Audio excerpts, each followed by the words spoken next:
चलिए इस वीडियो में हम आपको बताते हैं परिमेय संख्या क्या होती है। परिमेय संख्या का छोटा सा हम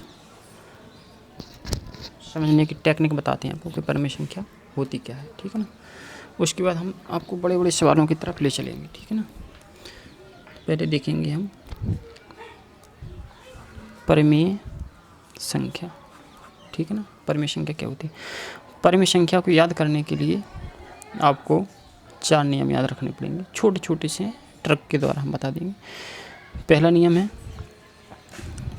है कि वो P/Q के रूप में होना चाहिए।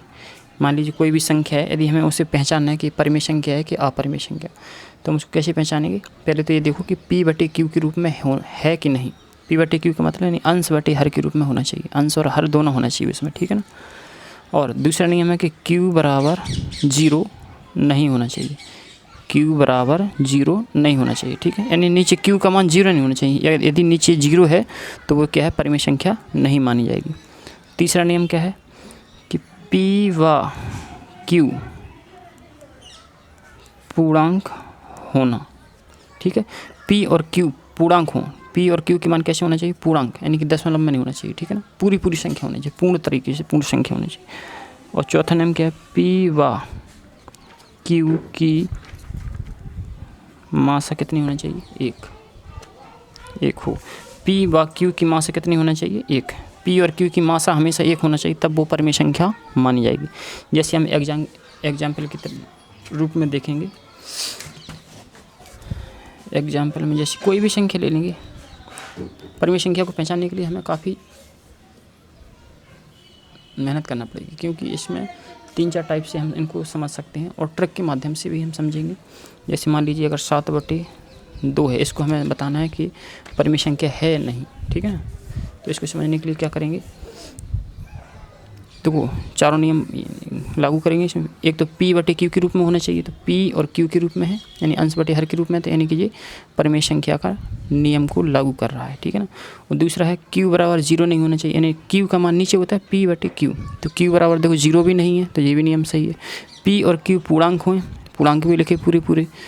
और P और Q की मात्रा कितनी होना चाहिए, 1, तो इनकी मात्रा भी 1 है। मात्रा कैसे पहचाना हमने, जब किसी संख्या का भाग इसमें जाता नहीं है तो उसकी मात्रा हमेशा 1 होती है, यानी कि इसमें इस 2 का भाग 7 में तो जाएगा नहीं, तो जब भाग नहीं जाता है तो उसकी मात्रा हमेशा 1 होती है, ठीक है ना। पहचानने की नियम समझ में आ गया। जैसे एग्जाम्पल में हम कुछ भी रख लेंगे, 10/3 रख लिया, जैसे 10/3, तो देखो P/Q के रूप में है, ठीक है ना। Q बराबर 0 भी नहीं है, Q बराबर 0 नहीं, और P और Q पूर्णांक भी है, और P और Q की मात्रा कितनी है, 1, क्योंकि 3 का भाग 10 में जाता नहीं है, तो वही भी परिमेय संख्या, यानी ये भी परिमेय संख्या है, ये भी परिमेय संख्या है, ठीक है ना।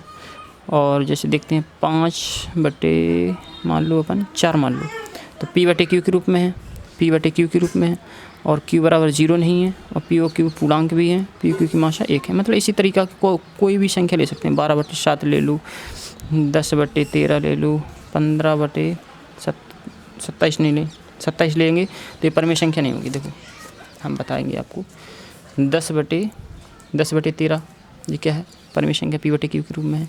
और ये P/Q के रूप में है, ये भी परिमेय संख्या P/Q के रूप में है। देखो Q बराबर 0 नहीं है, और PQ पूर्णांक भी है, और PQ की मात्रा 1 है। तो मात्रा यहाँ पे 1 नहीं है, क्योंकि यहाँ पे कट रहा है, 3 का भाग इसमें जा रहा है, 3 का भाग इसमें, तो पहले इसको काट लेंगे। 3×5 = 15, 3×9 = 27, 5/9, तो ये क्या है, परिमेय संख्या है, ठीक है ना। तो 5/9 एक कैसी संख्या है, परिमेय संख्या। तो इसी प्रकार से हमने परिमेय संख्या का ज्ञान लिया है। अभी हम इसमें ये और देखेंगे कि 7/2 शांत परिमेय संख्या है कि अशांत परिमेय संख्या है, ठीक है, यानी दशमलव के रूप में हमें बनाना है। तो ये शांत दशमलव प्रसार है कि अशांत दशमलव प्रसार है, तो उसके बारे में हम अगली वीडियो देखते हैं। चलिए 4.5 मिनट की हो चुकी है, तो हम एक काम करते हैं, इसको अगले वीडियो में बताते हैं कि ये शांत दशमलव प्रसार है कि अशांत दशमलव प्रसार है, ठीक है ना। इसकी अशांत अनावर्ती है कि अशांत आवर्ती है, तो आपको तुरंत अभी अगले वीडियो में बताते हैं, ठीक है। ओके, धन्यवाद।